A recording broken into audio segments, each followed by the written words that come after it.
Date है आज 27 जून 2023। ये सब टॉपिक डिस्कस करेंगे इस क्लास में। फर्स्ट टॉपिक है लिबरलाइज्ड रेमिटेंसेस स्कीम। ये प्रीलिम्स के लिए भी इम्पोर्टेंट है और जीएस पेपर 3 के लिए मेंस में। रिसेंटली देखो आरबीआई ने अनाउंस किया है कि जो भी लिबरलाइज रेमिटेंस स्कीम के अंदर कोई भी हमारे इंडिया का रेजिडेंट बाहर पैसा लेके जाता है उस पे 20% का टैक्स लगाया जाएगा। ये जुलाई से स्टार्ट हो जाएगा। ये अभी आरबीआई ने अनाउंस किया है, ये स्टार्ट हो जाएगा। और देखो ये जो आरबीआई टैक्स लगाने जा रहा है ये इंडियन गवर्नमेंट ने यानी कि सेंट्रल गवर्नमेंट ने जब इस साल का 2023 का बजट पास किया था तो ये बजट में अनाउंस किया था। तो हमें ये जानना है कि ये लिबरलाइज्ड रेमिटेंसेस स्कीम क्या है। उससे पहले जानते हैं रेमिटेंसेस क्या है। देखो रेमिटेंसेस को हिंदी में बोलते हैं प्रेसेशन या प्रेषित धन। प्रेसेशन या प्रेषित धन क्या होता है? ये प्रेसेशन या प्रेषित धन या रेमिटेंसेस, देखो हमारे इंडिया से कोई आदमी बाहर गया, कोई आदमी बाहर गया और वो बाहर जाके पैसे कमा रहा है और अपने रिलेटिव को, यहाँ पे कोई उसके सगे संबंधी रहते हैं, मान लो माता पिता भाई बहन, उनको पैसे भेज रहा है। तो वो पैसा जो भेज रहा है उसको बोलते हैं रेमिटेंस या प्रेसेशन या प्रेषित धन या भेजी गई रकम। लेकिन जो ये स्कीम है लिबरलाइज रेमिटेंस स्कीम, इसमें हम उस रेमिटेंस की बात नहीं कर रहे हैं जो बाहर से हमारे यहाँ पे पैसा भेज रहा है।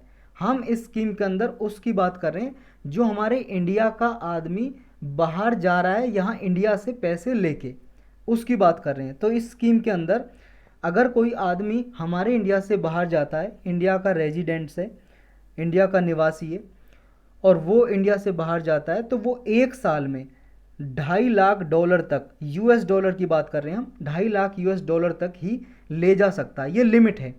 इससे ज़्यादा अगर वो खर्च करेगा, लेके जाएगा, तो आरबीआई की परमिशन लेनी पड़ेगी। इससे पहले यानी कि $2.5 लाख तक वो आरबीआई की परमिशन नहीं लेगा, लेकिन इससे ज़्यादा लेके जाएगा, खर्च करेगा लिमिट से ज़्यादा, तो आरबीआई की परमिशन लेनी पड़ेगी। वो इस पैसे को भले ही करंट अकाउंट ट्रांजैक्शन में खर्च कर सकता है या फिर कैपिटल अकाउंट ट्रांजैक्शन में खर्च कर सकता है। कहाँ कहाँ पे खर्च कर सकता है वो देखेंगे, और कौन कौन एलिजिबल है ये भी देखेंगे इस स्कीम में। इस स्कीम को आरबीआई ने फरवरी 2004 में लॉन्च किया था, 4 फरवरी 2004 में। कौन कौन इस स्कीम के अंदर खर्च कर सकता है पैसा और ले जा सकता है? इसमें देखो ओनली इंडियन रेजिडेंट्स, जो इंडिया का निवासी है कोई भी ले जा सकता है। कोई भी माइनर से 18 साल से कम का है वो लेके जा सकता है पैसा और खर्च कर सकता है बाहर। इसमें देखो कोई corporates, partnership firm, Hindu undivided family या कोई ट्रस्ट, मतलब कोई कॉरपोरेट होती हैं जो कॉरपोरेशन, या कोई पार्टनरशिप फर्म है, कंपनी है पार्टनरशिप में, या हिंदू अनडिवाइडेड फैमिली या कोई चैरिटेबल ट्रस्ट वगैरह है, वो इस स्कीम के अंदर नहीं आती। वो इस स्कीम का फ़ायदा नहीं ले सकती कि आप जाओ, कोई कॉरपोरेट है और $2.5 लाख जाके आप खर्च करो, वो इस स्कीम के अंदर नहीं आते। उनके लिए अलग रूल्स हैं, क्राइटेरिया हैं आरबीआई के, तो ये इसमें नहीं आते। ये आपको याद रखना। इस तरह से स्टेटमेंट में देके पूछ लेते हैं कि कॉरपोरेट, हिंदू अनडिवाइडेड फैमिली, ये सब भी इसके अंदर आते हैं या नहीं, तो ये इससे बाहर हैं। फ्रीक्वेंसी क्या है रेमिटेंस की, मतलब कब कब खर्च कर सकते हैं, इसमें कोई रेस्ट्रिक्शन नहीं है। भले ही आपने मान लो $10 अभी किए हैं, $10 1 मिनट बाद कर लो, $100 1 मिनट बाद, $1 लाख 1 मिनट बाद, लेकिन लिमिट क्रॉस नहीं होनी चाहिए। $2.5 लाख की जो लिमिट है एक साल की, वो लिमिट क्रॉस नहीं होनी चाहिए। इसमें देखो ट्रांजैक्शन के टाइप कौन कौन से हैं, मतलब कहाँ कहाँ पे किया जा सकता है। वो देखो कोई हमारे इंडिया का निवासी है, वो जहाँ के बाहर किसी फॉरेन बैंक में अकाउंट खुलवा सकता है, फॉरेन करेंसी अकाउंट खुलवा सकता है। या फिर वो कोई भी इमूवेबल प्रॉपर्टी है, मान लो कोई ज़मीन खरीदना चाहे, इमूवेबल प्रॉपर्टी बाहर विदेश में खरीद सकता है। ओवरसीज़ डायरेक्ट इन्वेस्टमेंट कर सकता है, ओवरसीज़ पोर्टफोलियो इन्वेस्टमेंट कर सकता है किसी कंपनी में। ये लोन भी दे सकता है किसी आदमी को वहाँ पे जाके, इंक्लूडिंग कोई एनआरआई है, नॉन रेजिडेंट इंडियन रहता है। नॉन रेजिडेंट इंडियन उसे बोलते हैं जो हमारे इंडिया से 6 महीने बाहर रहता है, 180 दिन बाहर रहता है या उससे ज़्यादा बाहर रहता है, 180 दिन से ज़्यादा एक साल में, तो उसे एनआरआई बोल देते हैं। रहता हमारा इंडिया का सिटीजन ही है, नागरिक, और वोट देने का अधिकार भी होता है एनआरआई को। तो एनआरआई जो रहते हैं बाहर उनको लोन भी दे सकता है कोई आदमी इस स्कीम के अंदर। और एनआरआई के कोई रिलेटिव्स हैं या इसके रिलेटिव्स हैं, जो आदमी जा रहा है पैसे लेके $2.5 लाख, तो वो कंपनीज एक्ट के अंदर जो उसके रिलेटिव डिफाइन किए गए उनको भी वो पैसे दे सकता है वहाँ जाके। और देखो कोई प्राइवेट विजिट कर सकता है, कहीं पे जा सकता है घूमने के लिए $2.5 लाख तक लेके। लेकिन इसमें नेपाल और भूटान नहीं आते इस स्कीम के अंदर, क्योंकि नेपाल भूटान में आप इससे ज़्यादा पैसे लेके जा सकते हो। नेपाल भूटान के अंदर ये लिमिट नहीं लगती है। जो मेंटेनेंस देनी होती है किसी रिलेटिव्स को, बाहर जाके आप इस पैसे में से दे सकते हो $2.5 लाख में से। मान लो कोई आपका सगा संबंधी रहता है बाहर, उसको $2.5 लाख तक दे सकते हो। मेडिकल ट्रीटमेंट के लिए खर्च कर सकते हो, इलाज कराने जा रहे हो मान लो किसी बीमारी का, तो भी $2.5 लाख तक खर्च कर सकते हो। एजुकेशन लेना चाहते हो कहीं पे, तो भी $2.5 लाख तक खर्च कर सकते हो। और ये स्कीम कब अनाउंस की थी, मतलब स्कीम नहीं, ये जो लिमिट है ये टैक्स लगाने की, यूनियन बजट 2023 का जो पास हुआ था उस पे, कि इस पे अगर कोई मान लो लिबरलाइज रेमिटांस स्कीम के अंदर ये फॉरेन रेमिटांस लेके जाता है बाहर, तो उसे टैक्स कलेक्शन एट सोर्स लगेगा 20% का उसकी इंटायर वैल्यू पे। यानी कि तब वो लेके जाएगा $2.5 लाख, उस पर तुरंत 20% का टैक्स यहीं पे कट जाएगा जब वो लेके जाएगा। और tax liability on profit mode भी है इसमें। अगर कोई मान लो फॉरेन इन्वेस्टमेंट करता है लिबरलाइज स्कीम के अंदर, जो लिबरलाइज रेमिटेंस स्कीम के अंदर $2.5 लाख तक रुपए लेके गया है और प्रॉफिट कमाता है कहीं फॉरेन में जाके इन्वेस्टमेंट करता है, और अगर वो उससे पैसे कमाता है तो फिर उसके प्रॉफिट पे भी टैक्स लगाएगा इंडिया, कि कितने टाइम तक उसने इन्वेस्टमेंट किया और कितना पैसा कमाया, उसके प्रॉफिट पे भी टैक्स लगाएगा। तो यही इसमें याद रखना है, बस इतना ही था इसके बारे में। नेक्स्ट टॉपिक है स्किन बैंक। स्किन बैंक क्या है? स्किन आप जानते हो किसे त्वचा को बोलते हैं। तो इसमें क्या किया जाएगा, देखो अगर नॉर्मल बैंक है फाइनेंशियल बैंक, उसमें पैसा रखा जाता है, और अगर ये स्किन बैंक है तो इसमें क्या है, त्वचा, शरीर की जो त्वचा है, खाल है, वो रखी जाएगी इसमें। किसकी? जो आदमी मान लो मर जाते हैं, अगर वो मरने से पहले अपना ये कह के जाएं कि अगर मैं मर जाऊं तो मेरी स्किन को डोनेट कर देना, तो उनकी जो स्किन है ना, बॉडी के ऊपर त्वचा है जो, वो डॉक्टर निकाल लेते हैं उसको और उसको स्टोर करके रखते हैं। ये काम क्या आती है, जैसे मान लो कोई दूसरा बंदा है, उसका एक्सीडेंट हुआ है कहीं पे हाथ पैर में, जो स्किन ख़राब हो गई है, तो जो ये स्किन पहले रखी हुई है इसमें स्किन बैंक में, उसको यूज कर सकते हैं वहाँ पे। जैसे पट्टी करते हैं ना, पट्टी करते हैं, तो इस तरह से उस स्किन को यूज किया जा सकता है। उससे क्या है, जो घाव है, इंजरी है, जल्दी भर जाता है और उसका सही से इलाज हो सकता है। तो ये जो स्किन बैंक है, अभी नॉर्थ इंडिया का पहला बैंक, पहला स्किन बैंक बनाया कहाँ पे, दिल्ली में जो सफदरजंग हॉस्पिटल है वहाँ पे, नॉर्थ इंडिया का। इससे पहले देखो इंडिया में बने हुए हैं, लेकिन नॉर्थ इंडिया में नहीं है। वो कहाँ पे, महाराष्ट्र में है, मध्य प्रदेश, उड़ीसा में है, तमिलनाडु में, इस तरफ है, साउथ की तरफ, और सेंट्रल इंडिया में। लेकिन नॉर्थ इंडिया में ये पहला स्किन बैंक है। ये जो स्किन बैंक है इसमें देखो कैडावेरिक स्किन रखी जाएगी। कैडावेरिक का मतलब होता है, मतलब जो आदमी मर जाता है उसकी स्किन। तो कैडावेरिक स्किन, कैडावर जो शव को बोलते हैं, जो आदमी मर जाता है, डेड बॉडी, कैडावर। तो कैडावेरिक स्किन रखी जाएगी इसमें, उसको प्रोसेस किया जाएगा, प्रिजर्व किया जाएगा और इस बैंक में रखा जाएगा, ताकि मान लो कोई एक्सीडेंट हो जाता है किसी आदमी का, उसको ज़रूरत है, तो उसके लिए ट्रीटमेंट के लिए ये यूज की जा सके। अगर कोई मान लो आदमी मरता है, डेथ हो जाती है, तो 6 घंटे के अंदर अंदर, 6 आवर के अंदर अंदर उसकी स्किन को डोनेट किया जा सकता है। अगर 6 घंटे हो गए तो फिर उसकी स्किन बेकार हो जाती है मरने के बाद। तो मरने के बाद 6 घंटे तक उसकी स्किन को डोनेट किया जा सकता है, और कोई भी डोनेट कर सकता है, इर्रेस्पेक्टिव ऑफ सेक्स, मतलब चाहे नर हो या मादा, कोई भी कर सकता है, किसी भी ब्लड ग्रुप का हो। लेकिन मिनिमम एज होनी चाहिए 18 ईयर्स, 18 साल से कम का नहीं होना चाहिए, 18 साल से ऊपर का। अपर एज लिमिट कुछ भी नहीं है, भले ही कितने साल का हो, 18 साल से लेके भले ही 100 साल का, 150 साल का, कितने ही साल का हो, वो डोनेट कर सकता है। अगर किसी को बीमारी है इस टाइप की, जैसे एड्स की बीमारी है किसी को, तो वो डोनेट नहीं कर सकता। या हेपेटाइटिस बी एंड सी, वो नहीं डोनेट कर सकता। या कोई और सेक्सुअली ट्रांसमिटेड डिसीज़ है, बहुत सारी ऐसी डिसीज़ होती हैं सेक्सुअली डिसीज़, जिनसे मान लो स्किन उनको इम्प्लांट की जाएगी दूसरे, मान लो किसी पर्सन को, तो उसको भी वो बीमारी हो सकती है। तो अगर उस पर्सन को बीमारी है तो उसकी स्किन को नहीं लिया जाएगा। स्किन कैंसर है तब भी नहीं लिया जाएगा। एक्टिव स्किन डिसीज़ है कोई, या सेप्टिसीमिया है, तब भी उसकी स्किन को नहीं लिया जाएगा, मतलब वो डोनेट नहीं कर सकता। स्किन जनरली देखो 85% ग्लाइसेरॉल सॉल्यूशन में रखी जाती है प्रिजर्व करके, और जहाँ पे स्किन बैंक में उसे रखा जाता है वहाँ पे 4 से 5 डिग्री सेल्सियस रखा जाता है, और ये 5 साल तक स्टोर करके रखी जा सकती है। 5 साल के बाद फिर ये ख़राब हो जाती है स्किन, 5 साल तक हम इसे यूज कर सकते हैं। हमारी कंट्री में अभी देखो 16 स्किन बैंक हैं, जो कहाँ कहाँ पे हैं। 7 हैं महाराष्ट्र में, 4 हैं चेन्नई में, 3 हैं कर्नाटक में, और 1 है मध्य प्रदेश में, और 1 है उड़ीसा में। ये 16 स्किन बैंक हैं जो नॉर्थ और सेंट्रल इंडिया में है। अभी ये नॉर्थ इंडिया में बना है 17वां। नेक्स्ट टॉपिक है चाइना पाकिस्तान न्यूक्लियर डील। ये प्रीलिम्स के लिए भी इम्पोर्टेंट है और जीएस पेपर 2 के लिए भी इम्पोर्टेंट टॉपिक है। चाइना और पाकिस्तान ने अभी एग्रीमेंट साइन किया है।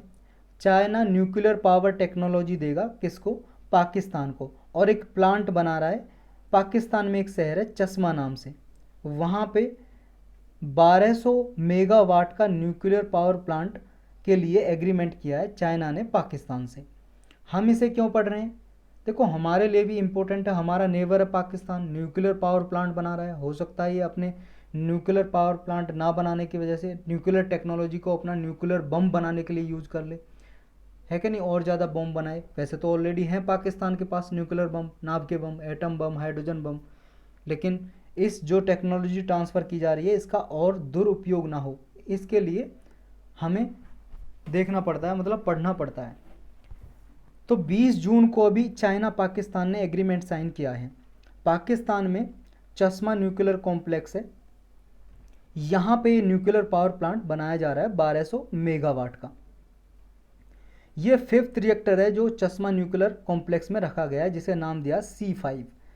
यहाँ पे ऑलरेडी 4 न्यूक्लियर रिएक्टर काम कर रहे हैं चश्मा में, जहाँ पे 325 मेगावाट की जो न्यूक्लियर रिएक्टर है एक, जैसे 4 रिएक्टर हैं, एक रिएक्टर 325 मेगावाट की न्यूक्लियर एनर्जी प्रोड्यूस कर रहा है, मतलब नाभिकीय ऊर्जा, बिजली बना रहा है भाई साहब 325 मेगावाट की एक न्यूक्लियर रिएक्टर। और 4 हैं ऐसे न्यूक्लियर रिएक्टर, नाभिकीय रिएक्टर, वो 4 325 मेगावाट के 325 मेगावाट के एनर्जी प्रोड्यूस कर रहे हैं। और अभी ये 5वां है जो चश्मा में चाइना ने ये मदद की है पाकिस्तान की बनाने के लिए। तो ये क्या है, चाइना का हुआलोंग 1 रिएक्टर है, ये यूज करेगा यहाँ पे। और इससे पहले देखो कराची में भी 2 प्लांट में चाइना ने सहायता की है पाकिस्तान की nuclear power plant, nuclear reactor बनाने के लिए। अभी जानते हैं चाइना ने जो पाकिस्तान को सहायता की है, कितने न्यूक्लियर पावर प्लांट बनाने के लिए सहायता की है। देखो पाकिस्तान के पास currently 6 China built nuclear plant हैं।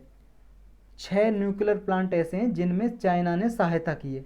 4 हैं स्मॉलर रिएक्टर जो चश्मा कॉम्प्लेक्स में है, और 2 हैं कराची न्यूक्लियर पावर प्लांट में। इनको बोलते हैं KANUPP शॉर्टकट में, Karachi nuclear power plant. K से कराची, NU से न्यूक्लियर और PP से पावर प्लांट। तो ये पाकिस्तान के ओल्डेस्ट रिएक्टर हैं। यहाँ पे देखो कनाडा बिल्ट भी हैं कराची में, 2 तो चाइना ने बनवाए हैं और कनाडा ने भी बनवाए हैं, जिसे बोलते हैं KANUPP1, मतलब कराची न्यूक्लियर पावर प्लांट 1। ये अभी डीकमीशन्ड हो गया, मतलब अभी ये बिजली प्रोड्यूस नहीं कर रहा है। लेकिन 2 और हैं, नंबर 2, नंबर 3, ये दोनों 1100 मेगावाट की बिजली प्रोड्यूस कर रहे हैं, बिजली बना रहे हैं, एनर्जी प्रोड्यूस कर रहे हैं। और ये चाइना के हुआलोंग 1 रिएक्टर हैं जो चाइना ने दिए थे पाकिस्तान को। एक नंबर 3 का है जो 2.7 बिलियन इन्वेस्टमेंट की थी इसमें लास्ट ईयर। और पाकिस्तान की जो मिनिस्ट्री ऑफ एनर्जी है उसके अकॉर्डिंग देखो पाकिस्तान में एनर्जी का डेफिसिट है, यानी कि वहाँ पे बिजली की कमी है, बिजली की डिमांड ज़्यादा है। फाइनेंशियल क्राइसिस आए हुए हैं पाकिस्तान में, वित्तीय संकट। इंपोर्ट बिल ज़्यादा बढ़ता जा रहा है पाकिस्तान का, जो बाहर से आयात करता है पाकिस्तान उस पर ज़्यादा खर्चा करना पड़ रहा है। तो इसलिए पाकिस्तान चाह रहा है कि उसके देश में रिन्यूएबल एंड न्यूक्लियर एनर्जी का जो शेयर है वो बढ़े, क्योंकि अभी देखो हमारे इंडिया में भी और पाकिस्तान में भी मोस्टली 50% से ज़्यादा जो बिजली प्रोड्यूस होती है वो थर्मल पावर प्लांट से होती है। थर्मल पावर प्लांट का मतलब है कोयले से होती है, कोयला यूज होता है उसमें, कोल। और कोयले से बिजली जब बनती है तो इससे बहुत ज़्यादा ग्रीन हाउस गैस का इमिशन होता है, बहुत ज़्यादा कार्बन का उत्सर्जन होता है, कार्बन निकलता है, जिससे ग्लोबल वार्मिंग होती है, क्लाइमेट चेंज होता है। तो पाकिस्तान चाह रहा है उसके यहाँ पे एनर्जी का जो शेयर है वो रिन्यूएबल एनर्जी, नवीनीकरण ऊर्जा को, या तो जैसे विंड एनर्जी हवा से बनने वाली बिजली, या सोलर एनर्जी सूरज से बनने वाली बिजली जो जिससे ग्रीन हाउस गैस का इमिशन नहीं होता, या न्यूक्लियर एनर्जी का हो जिससे ग्रीन हाउस गैस का इमिशन नहीं होता या ना के बराबर होता है। करंटली देखो जो थर्मल सोर्स हैं पाकिस्तान में उनसे 61% बिजली प्रोड्यूस होती है, मतलब कोयले से। हाइड्रो पावर जो बिजली होती है, हाइड्रो पावर प्लांट हैं जो पाकिस्तान में, उससे 24%। हाइड्रो पावर मतलब पानी से बिजली बनती है। न्यूक्लियर एनर्जी वो 12%, विंड और सोलर केवल 3%। तो ये अल्टरनेटिव या रिन्यूएबल एनर्जी पॉलिसी 2019 में पाकिस्तान ने लाई थी, जिसमें ये टारगेट रखा था कि रिन्यूएबल एनर्जी का जो शेयर है पाकिस्तान में अभी जो 3% है उसको 30% तक लेके जाना है 2030 तक। अब ये तो रहा, हमने जान लिया पाकिस्तान कितनी एनर्जी कहाँ से प्रोड्यूस कर रहा है और कितने अभी न्यूक्लियर पावर प्लांट लगाए और चाइना ने क्या मदद की। अब रिसेंटली जो चाइना और पाकिस्तान की जो न्यूक्लियर डील हुई है, चश्मा कॉम्प्लेक्स में जो प्लांट लगा रहा है, न्यूक्लियर प्लांट लगा रहा है चाइना पाकिस्तान में, चश्मा में, तो इसके क्या इम्प्लीकेशन होंगे, क्या इसके संकेत हैं, क्या इसके इम्पैक्ट होंगे, प्रभाव होंगे। देखो चाइना सिविल न्यूक्लियर प्रोजेक्ट है जो चाइना का, वो पाकिस्तान के साथ ये तब साइन हुआ है, तब देखो पाकिस्तान एनएसजी का मेंबर नहीं है। पाकिस्तान एनएसजी का मेंबर नहीं है। एनएसजी क्या है? Nuclear supplier group. यहाँ से ध्यान से सुनना है आपको, ये मेंस के लिए भी प्रीलिम्स के लिए भी इंपॉर्टेंट है, क्योंकि कई बार पूछा गया इनके बारे में, एनएसजी के बारे में, एनपीटी के बारे में। देखो पाकिस्तान ना तो एनएसजी का मेंबर है, न्यूक्लियर सप्लायर ग्रुप का, और ना ही एनपीटी का। एनपीटी का मतलब क्या है? Nuclear non proliferation treaty. इन दोनों का मेंबर नहीं है पाकिस्तान। क्योंकि देखो अगर किसी को एनएसजी का मेंबर बनना है तो उसे पहले एनपीटी का मेंबर बनना है, न्यूक्लियर नॉन प्रोलिफरेशन ट्रीटी का मेंबर बनना पड़ेगा। और पाकिस्तान एनपीटी का मेंबर नहीं है तो एनएसजी का भी मेंबर नहीं है। और जो भी एनएसजी के मेंबर हैं, इसमें 48 मेंबर हैं, इसमें 48 देश इसके सदस्य हैं। एनएसजी जो ग्रुप है, न्यूक्लियर सप्लायर ग्रुप, 48 मेंबर इसके सदस्य देश हैं। अब ये न्यूक्लियर सप्लायर ग्रुप का जो चार्टर है, यानी कि जो इसके लॉ हैं, वो ये बोलते हैं अगर कोई मेंबर न्यूक्लियर सप्लायर ग्रुप का या एनपीटी का मेंबर नहीं है तो उसके साथ एनएसजी का कोई मेंबर न्यूक्लियर डील नहीं करेगा। यानी कि एनएसजी का मेंबर पाकिस्तान नहीं है और चाइना मेंबर है एनएसजी का, तो चाइना ने पाकिस्तान से डील कर ली। और ये इसके अगेंस्ट है, इसके रूल के अगेंस्ट, क्योंकि इसमें प्रॉपरली कहा है कि जो एनएसजी है वो न्यूक्लियर टेक्नोलॉजी ट्रांसफ़र से रोकेगा इसके मेंबर को। जो भी न्यूक्लियर सप्लायर के मेंबर हैं वो किसी दूसरे देश को जो एनएसजी का मेंबर नहीं है उसको नहीं देगा। और जिसने एनपीटी पे साइन नहीं किया है तो एनपीटी पे भी जिसने साइन नहीं किया उसको भी नहीं देगा। और पाकिस्तान दोनों का ही मेंबर नहीं है। लेकिन चाइना का आर्गूमेंट क्या है? चाइना ये बोल रहा है कि चाइना देखो ये कह रहा है कि जो चश्मा 3 या चश्मा 4 रिएक्टर हैं इन पे देखो पहले ही डील कर ली थी पाकिस्तान से, जब चाइना ने एनएसजी को ज्वाइन नहीं किया था। न्यूक्लियर सप्लायर ग्रुप का मेंबर चाइना जब नहीं था उससे पहले की डील हुई है पाकिस्तान से चश्मा 3 और चश्मा 4 रिएक्टर बनाने की। तो उसी को चाइना पूरी कर रहा है, कंप्लीट कर रहा है। एनएसजी बनने के बाद डील नहीं की है, पहले की है, चाइना का कहना यह है। अब जानते हैं हम इंडिया यूएस की भी न्यूक्लियर डील हुई है, तो ये कैसे डिफरेंट है? मतलब चाइना पाकिस्तान की जो डील हुई है न्यूक्लियर डील, ये कैसे डिफरेंट है इंडिया यूएस की न्यूक्लियर डील से, क्योंकि इंडिया यूएस ने भी न्यूक्लियर डील की है और इंडिया भी एनपीटी का मेंबर नहीं है और ना ही एनएसजी का मेंबर है, ना ही न्यूक्लियर सप्लायर ग्रुप का मेंबर है और ना ही न्यूक्लियर नॉन प्रोलिफरेशन ट्रीटी का मेंबर है। तो फिर इंडिया के साथ यूएस ने क्यों कर लिया? क्योंकि यूएस इन दोनों का मेंबर है, एनएसजी का भी एनपीटी का भी। तो इंडिया ने क्यों कर लिया? मतलब ये दोगलापन कैसा? दोगलापन इसलिए भाई साहब क्योंकि इंडिया ने बहुत सारे स्टेप उठाए थे। और देखो जो एनएसजी है, एनएसजी ने इंडिया यूएस न्यूक्लियर डील के लिए, सिविलियन न्यूक्लियर डील के लिए वेवर दे दिया था। वेवर का मतलब एक तरह से त्याग देना या छूट देना, एक्सेप्शन। ये 2008 में एक्सेप्शन दे दी थी, वेवर दे दिया था कि India US civilian nuclear deal कर सकता है, मतलब बिजली बनाने के लिए डील कर सकता है, न्यूक्लियर एनर्जी बनाने के लिए, लेकिन मिलिट्री पर्पज़ के लिए नहीं, न्यूक्लियर बम वगैरह बनाने के लिए नहीं। तो ये सिविलियन न्यूक्लियर डील के लिए 2008 में वेवर दे दिया था एनएसजी ने, न्यूक्लियर सप्लायर ग्रुप ने, इंडिया यूएस डील के लिए। लेकिन चाइना और पाकिस्तान की जो ये डील हुई है इसमें एनएसजी ने वेवर नहीं दिया।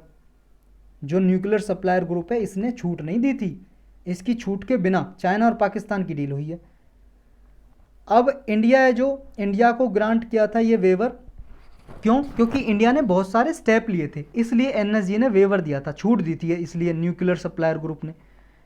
क्या क्या इंडिया ने स्टेप लिए थे? इंडिया ने देखो पहली बात तो ये, अपनी जो भी न्यूक्लियर फैसिलिटी जहाँ पे बना रखी थी, न्यूक्लियर रिएक्टर बनाना था, सबको आईएईए के अंदर रखा। आईएईए एक इंटरनेशनल ऑर्गेनाइजेशन है, इसे पीस ऑर्गेनाइजेशन भी बोलते हैं, एटम पीस ऑर्गेनाइजेशन या international atomic energy agency. India इसका मेंबर है।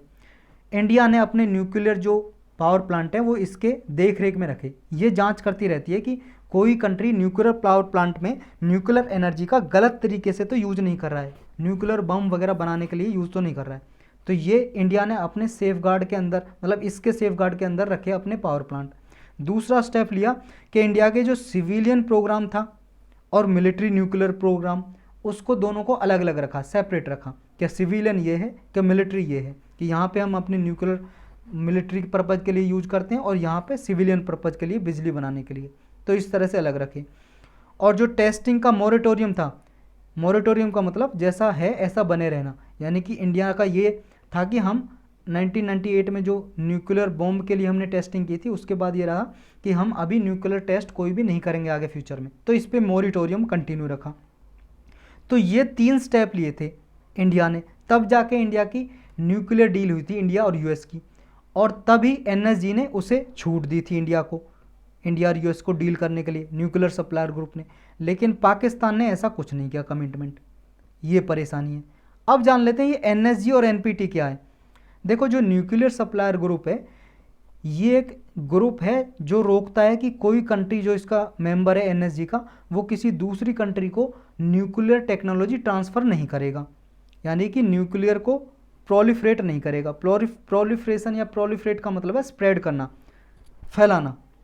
तो ना ही कोई ऐसा मटेरियल, इक्विपमेंट या टेक्नोलॉजी जो न्यूक्लियर वीपन्स बनाने के लिए मददगार हो, ऐसा नहीं भेजेगा कोई भी, जिनसे एटम बम, परमाणु बम या हाइड्रोजन बम बन सकते हैं, ऐसी टेक्नोलॉजी नहीं देगा। एनएसजी कब बनाया गया था?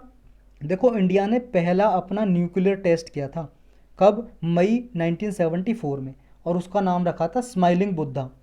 स्माइलिंग बुद्धा, उस टाइम पे इंदिरा गांधी की गवर्नमेंट थी, तो ये पहला न्यूक्लियर टेस्ट किया था कि हमारे पास उस टाइम पे टेक्नोलॉजी आ गई थी न्यूक्लियर बम बनाने की भी। तो ये पहला टेस्ट किया था मई 1974 में। तो इसके बाद ही एक एनएसजी बनाया था, क्योंकि जिनके पास पहले न्यूक्लियर बम थे जिनके पास, उन्होंने ये डील रख रखी थी, एक एनपीटी ट्रीटी बना दी थी पहले, 1968 में साइन हुई थी और 1970 में लागू हो गई थी। इसके बारे में भी जानेंगे। इसमें यह था कि कोई भी और कंट्री जिनके पास ऑलरेडी है न्यूक्लियर बम, उनके पास तो रहेंगे, कोई और कंट्री न्यूक्लियर बम नहीं बनाएगा, ये था इसमें। लेकिन इंडिया ने इस ट्रीटी के बाद इस पे साइन भी नहीं किया था एनपीटी पे। उसके बाद मई 1974 में न्यूक्लियर टेस्ट कर दिया, नाम रखा स्माइलिंग बुद्धा। और एक किया था 1998 में, जिसका नाम रखा था ऑपरेशन शक्ति, 1998 में। ये भी याद रखना, ये अटल बिहारी वाजपेयी की गवर्नमेंट के दौरान हुआ था, ये इंदिरा गांधी गवर्नमेंट 1974 में। तो अब इसी के बाद जब इंडिया ने ये न्यूक्लियर टेस्ट किया, तब ये एनएसजी बनाया 1974 में, और लागू हो गया था 1975 में पहली मीटिंग हुई थी एनएसजी की, न्यूक्लियर सप्लायर ग्रुप की। ये एक इनफॉर्मल ऑर्गेनाइजेशन है, इसका कोई भी हेडक्वार्टर नहीं है कहीं पे भी, और जो इसकी गाइडलाइंस है एनएसजी की वो नॉन बाइंडिंग है। याद रखना, ऐसे पूछते हैं नॉन बाइंडिंग है या बाइंडिंग। नॉन बाइंडिंग है मतलब अबाध्यकारी है, मतलब माननी जरूरी नहीं है। एनएसजी की जो गाइडलाइंस है, जो इसके मेंबर हैं जो डिसीजन लेते हैं वो कंसेंसस के बेस पे लेते हैं। कंसेंसस का मतलब है सबकी सहमति। इसके अभी 48 मेंबर हैं। अगर मान लो किसी और 49वां मेंबर बनाना है तो सबकी सहमति होना जरूरी है। जब 48 मेंबर सारे के सारे बोलेंगे तभी कोई दूसरा मेंबर बन सकता है। अभी इसका चेयरमैन कौन है एनएसजी का? अभी ब्राज़ील है। 2023-24 के लिए ब्राज़ील का चेयरपर्सन है, मतलब अध्यक्ष है इसका। इंडिया इसका मेंबर नहीं है एनएसजी का। क्यों मेंबर नहीं है? क्योंकि इंडिया एनपीटी का मेंबर नहीं है। इंडिया एनपीटी पे साइन नहीं किया था, नॉन सिग्नेटरी है इंडिया। और एनपीटी क्या है? न्यूक्लियर नॉन प्रोलिफरेशन ट्रीटी या नॉन प्रोलिफरेशन ट्रीटी बोलते हैं सिंपल। ये एक इंटरनेशनल ट्रीटी है जो 1968 में साइन हुई थी और 1970 में केम इनटू फोर्स हो गई थी। केम इनटू फोर्स का मतलब लागू हो गई थी 1970 में। इसका मेन ऑब्जेक्टिव ये था कि जिनके पास 1967 से पहले जिनके पास न्यूक्लियर वीपन से हथियार हैं या न्यूक्लियर वीपन्स की टेक्नोलॉजी है, वो किसी और कंट्री को नहीं देंगे और उन्हीं के पास रहेगी। और कोई और कंट्री ना बनाएगा भी नहीं अपने देश में nuclear weapons, atom bomb, hydrogen bomb वगैरह या ये परमाणु बम कोई नहीं बनाएगा। लेकिन भाई साहब इंडिया को ये अच्छी नहीं लगी बात कि भाई साहब आपके पास तो हैं।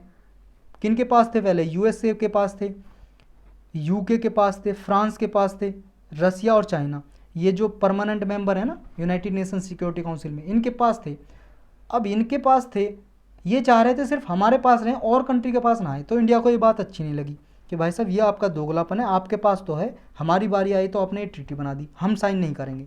इंडिया ने मना कर दिया। इंडिया का पाकिस्तान ने भी साइन दिया और इजराइल ने भी। इजराइल और पाकिस्तान ने भी इस एनपीटी ट्रीटी को साइन नहीं किया, नॉन प्रोलिफरेशन ट्रीटी को। इंडिया ने बिल्कुल रिफ्यूज कर दिया क्योंकि इसमें यह कंडीशन थी 1967 से पहले जिसने कर लिया न्यूक्लियर टेस्ट, बाद में कोई नहीं करेगा। इंडिया ने साइन नहीं किया और फिर बाद में इंडिया ने 1974 में न्यूक्लियर टेस्ट भी किया, 1998 में भी किया, 2 बार किया। और हमारे पास अभी न्यूक्लियर बॉम्ब है, न्यूक्लियर वीपन्स भी हैं हमारे पास। चाइना क्यों अपोज करता है? देखो चाइना किसके लिए अपोज करता है? एनएसजी का मेंबर बनने के लिए इंडिया को।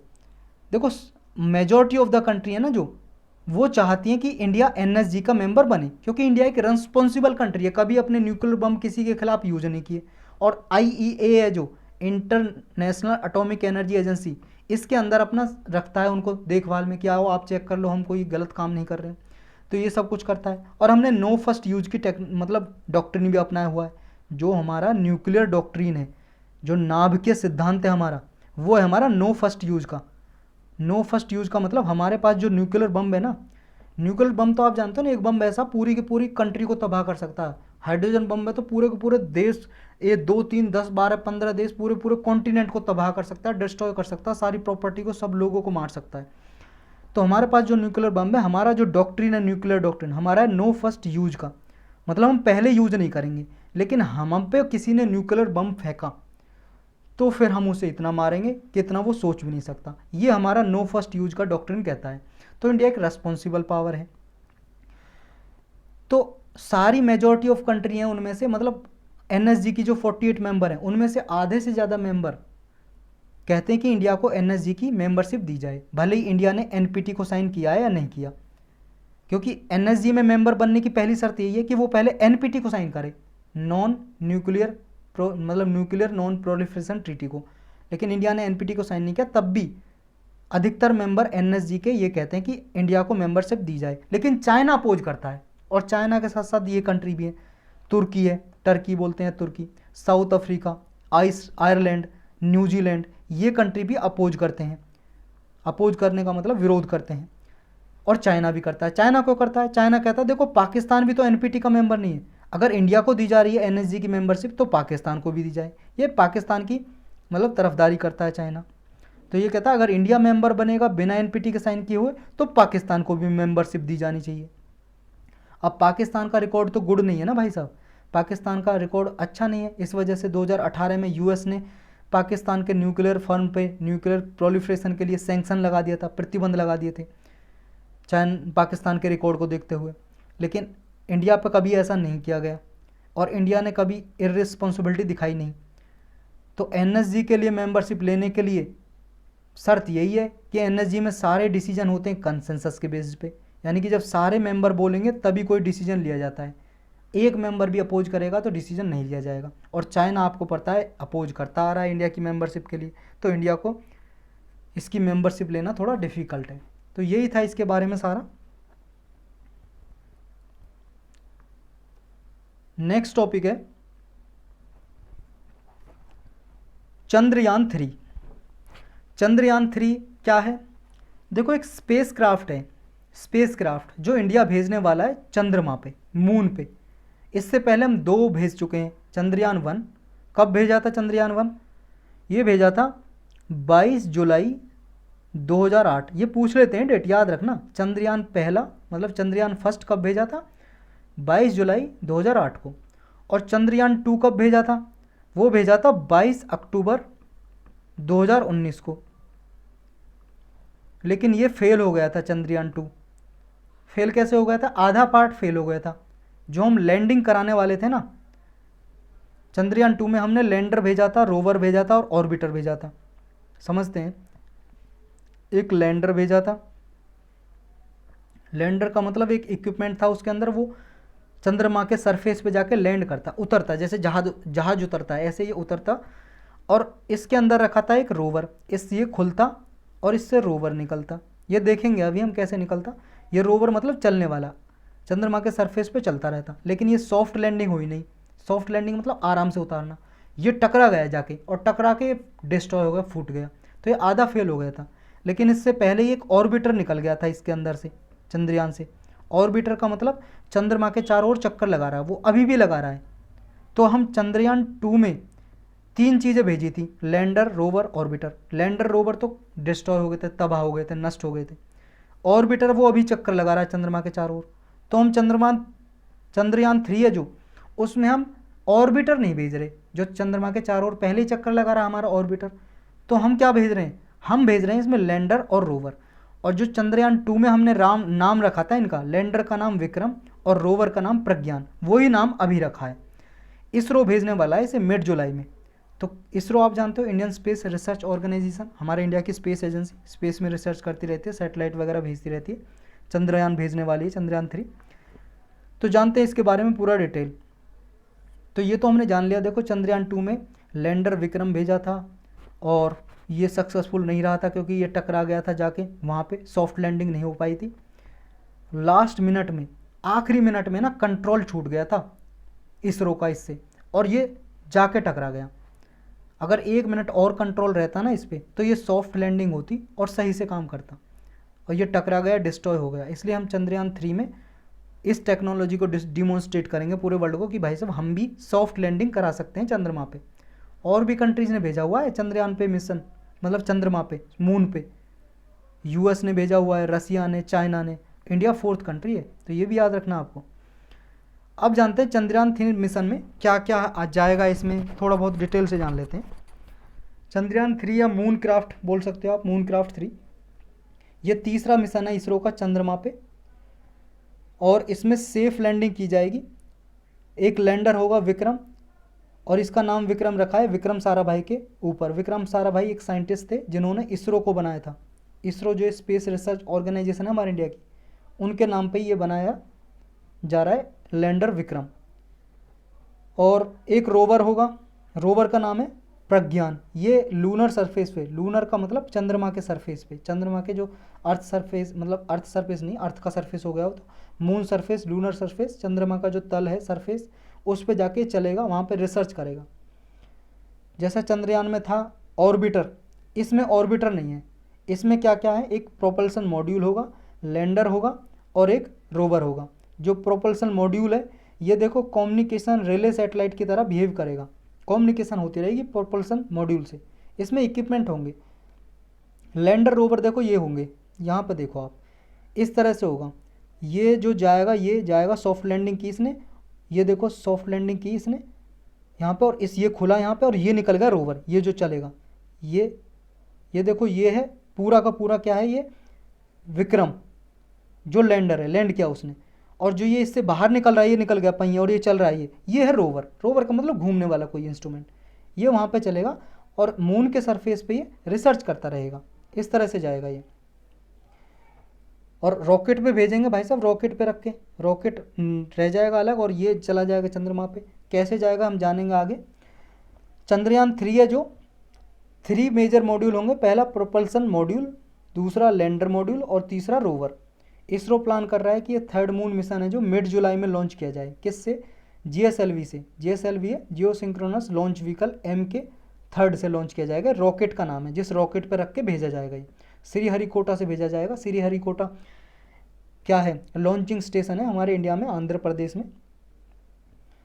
चंद्रयान 3 में क्या क्या होगा, पेलोड क्या क्या होंगे? एक होगा सेप। सेप क्या है? ये प्रोपल्सन मॉड्यूल है, स्पेक्ट्रोपोलरीमेट्री ऑफ हैबिटेबल प्लानिट अर्थ। पूरी फुल फॉर्म याद करने की जरूरत नहीं है, बस इतना जान लो। सेप क्या करेगा? ये अर्थ से और इस मून पे जो जाएगा ये, और ये मून पे जो जाएगा ये स्पेसक्राफ्ट, इसकी स्टडी करेगा। ये सेप है ना जो, वहाँ पे जाके स्पेक्ट्रल और पोलरीमेट्रिक मेजरमेंट करेगा। कहाँ से? लूनर ऑर्बिट में जाके अर्थ पे करेगा। मतलब ये सेप गया अर्थ की पोलरीमेट्रिक मेजरमेंट करेगा। बस इतना जान लो, सेप रहेगा जो कुछ अर्थ पे मेजरमेंट करेगा मून पे जाके। लैंडर पेलोड है जो, इसमें देखो 4 पेलोड होंगे लैंडर में, जिसका नाम है ना विक्रम। पूरा डिब्बा है जो, जिससे रोवर निकलेगा, वो पूरा डिब्बा से रखा है जो, उसमें 4 पेलोड होंगे। पहला है Rambha, radio anatomy of moon bound hyper sensitive ionosphere and atmosphere. ये क्या करेगा? ये देखो लूनर आइनोस्फेयर है जो जो चंद्रमा है, चंद्रमा का जो आइनोस्फेयर लेयर है, एटमॉस्फेयर के चंद्रमा की लेयर है जो, उसमें इलेक्ट्रॉन डेंसिटी कैसे इवोल्यूशन हुई है उसको स्टडी करेगा, उसकी अध्ययन करेगा। एक इसमें होगा लैंडर में चेस्ट, चंद्रस सरफेस थर्मोफिजिकल एक्सपेरिमेंट। ये क्या करेगा? वहाँ पे टेम्परेचर और थर्मल कंडक्टिविटी को मेजर करेगा, कितना तापमान है उसको मेजर करेगा ये चेस्ट, मतलब थर्मल इंस्ट्रूमेंट है। एक है इल्सा। इल्सा क्या है? Instrument for lunar seismic activity. वहाँ पे सिस्मिसिटी को देखेगा। सिस्मिसिटी का मतलब क्या है? अर्थक्वेक कोई आता है, जैसे अर्थक्वेक भूकंप आता है यहाँ पे इंडिया में, तो उसको बोल देते हैं अर्थक्वेक। और वहाँ पे जो क्वेक आएगा उसको क्या बोलेंगे? उसको मून क्वेक बोल देंगे, मून क्वेक इंग्लिश में, या फिर लूनर क्वेक। लूनर भी ये वर्ड यूज कर सकते हैं, लूनर क्वेक। तो वहाँ पे जैसे इंडिया में मतलब अर्थ पे भूकंप आता है, ऐसे वहाँ पे भी कोई भूकंप वगैरह आता है, ये मेजर करेगा। एक होगा LP, लैगम्यूर प्रोब, ये प्लाज्मा डेंसिटी को मेजर करेगा वहाँ पे। और रोवर में पेलोड क्या होगा जो चलेगा वहाँ पे? ये वाला, ये जो इससे बाहर निकला, देखो ये बाहर निकला है, ये रोवर, ये जो घूम रहा है, ये इसमें क्या क्या पेलोड होगा? इसमें एक अल्फ़ा होगा, अल्फ़ा पार्टिकल एक्सरे स्पेक्ट्रोमीटर। एक लेज़र इंड्यूस्ड ब्रेकडाउन स्पेक्ट्रोमीटर होगा। ये इसमें देखेगा लैंडिंग साइट पे, जहाँ पे लैंड करेगा वहाँ पे लेज़र और एक्सरे से ये कुछ मेजरमेंट करेगा। और देखो ये रॉकेट है, ये रॉकेट GSLV 3rd, इससे भेजा जाएगा। ये जो पहला भेजा था चंद्रयान 1 22 जुलाई 2008 को, वो देखो वो उसकी कॉस्ट अप्रॉक्सीमेटली कितनी आई थी? 380 करोड़। 380 करोड़ में भेजा था 2008 में चंद्रयान 1। और PSLV C2 से भेजा था। ये क्या? रॉकेट का नाम, लॉन्चिंग व्हीकल।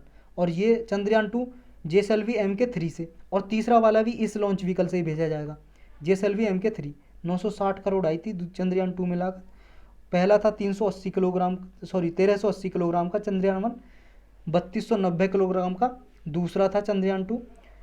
और देखो तीसरा कितना होगा? मिड जुलाई में जब लॉन्च होगा ना, पूरी डिटेल आ जाएगी, और कौन सी तारीख को लॉन्च होगा वो सारा डिटेल जान लेंगे हम।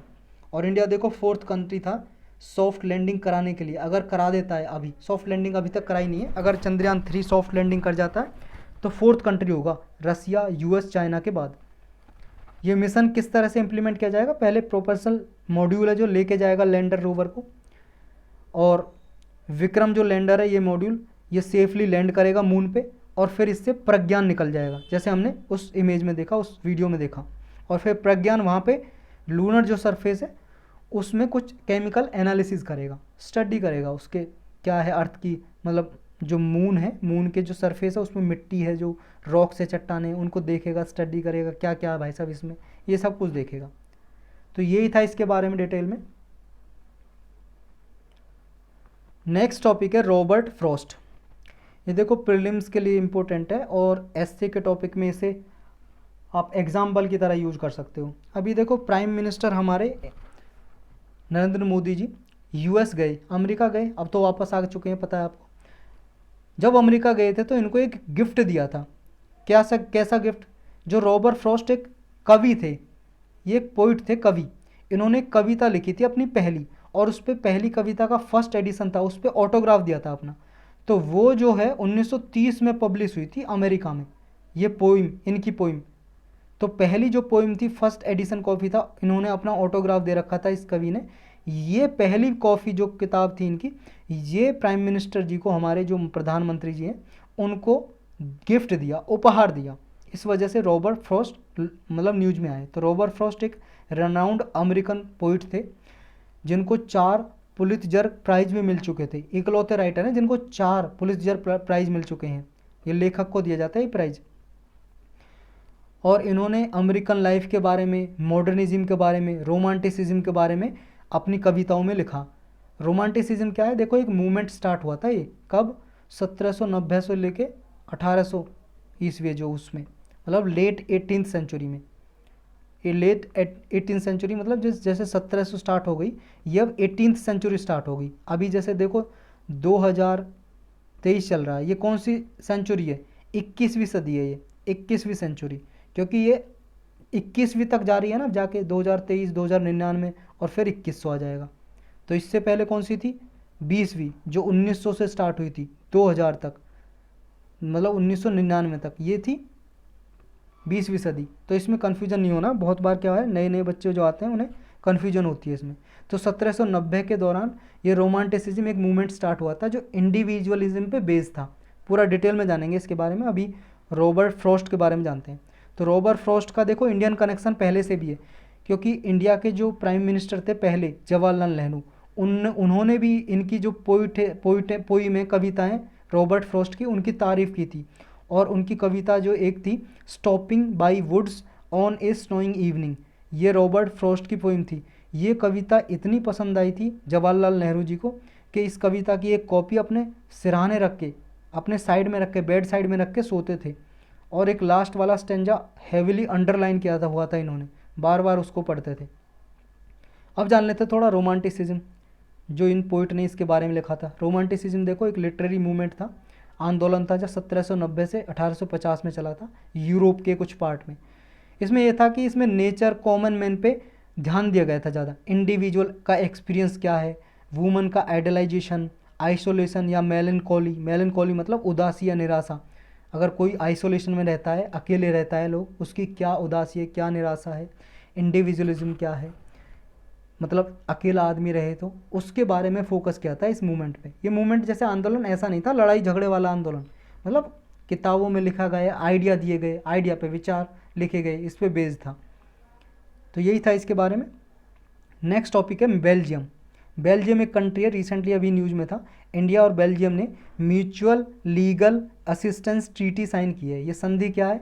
अगर मान लो इंडिया में कोई अपराध करके बेल्जियम में भाग जाता है और इंडिया में उसका अरेस्ट वारंट जारी कर दिया, तो बेल्जियम वाले उसे अरेस्ट कर लेंगे और उसे सजा देंगे। ये है, अगर बेल्जियम का कोई आदमी है, सिटीजन है, नागरिक है, बेल्जियम में अपराध किया, इंडिया में भाग के आ गया और बेल्जियम ने अरेस्ट वारंट जारी कर दिया, उसे सजा दे दी, तो इंडिया पकड़ लेगा उसे।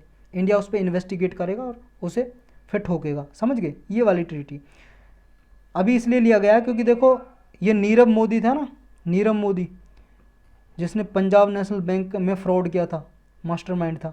इसका भाई एक नीसल मोदी, ये भी भगोड़ा है, भाग गया ये। इस पर इन्वेस्टिगेशन करने के लिए, ये बेल्जियम में, इस पर इन्वेस्टिगेशन करने के लिए इंडिया बेल्जियम ने ये mutual legal assistant treaty sign की है। अब थोड़ा बेल्जियम को देख लेते हैं, मैप पे है कहाँ। ये यूरोप का मैप देख रहे हो आप, ये यहाँ पे देख रहे हो, यहाँ पे जो फ्रांस है, फ्रांस के पास यहाँ पे देखो एक पीला सा दिखाई दे रहा है, ये पीला सा कंट्री दिखाई दे रहा, पीला सा छोटा सा येलो कलर में 2 नंबर लिखा है, जिस पे 2 नंबर लिखा है, देख लेते हैं। देखो यहाँ, देखो 2 नंबर पे है ना बेल्जियम, ये वाला कंट्री है बेल्जियम। ये यहाँ पे देखो, इधर अटलांटिक ओशन से लगता है ये, और ये इधर ये कंट्री नीदरलैंड है, ब्राउन, नीदरलैंड से बॉर्डर लगता है इसका। एक यहाँ पे लग्जमबर्ग कंट्री है, उससे बॉर्डर लगता है इसका। ये कंट्री है। और देखो ये यूरोप में कंट्री है, ये आपको याद रखना है। और ये लैंड लॉक कंट्री नहीं है, क्योंकि इसका जो बॉर्डर है एक तरफ एटलांटिक ओशन से लगता है, ये आपको याद रखना है इसमें। तो यही थे आज के टॉपिक, कुछ वन लाइनर टॉपिक हैं एक दो, वो देख लेते हैं। एक आप सबको पता है, अभी देखो इजिप्ट से आए हमारे प्रधानमंत्री, उनको इजिप्ट का जो हाईएस्ट स्टेट ऑनर है, मतलब जैसे हमारे इंडिया में है ना भारत रत्न, ऐसे इजिप्ट का जो अवार्ड दिया गया, ऑर्डर ऑफ नाइल बोलते हैं उसे, ऑर्डर ऑफ नाइल अवार्ड। जो नाइल नदी है ना, नाइल रिवर, उसके ऊपर है। हिंदी में नील लिखा रहता है, नील। इंग्लिश वाले जो अंग्रेज़ लोग हैं वो नाइल बोलते हैं इसको। ऑर्डर ऑफ नाइल अवार्ड दिया गया किसको? हमारे प्राइम मिनिस्टर को। एक देखो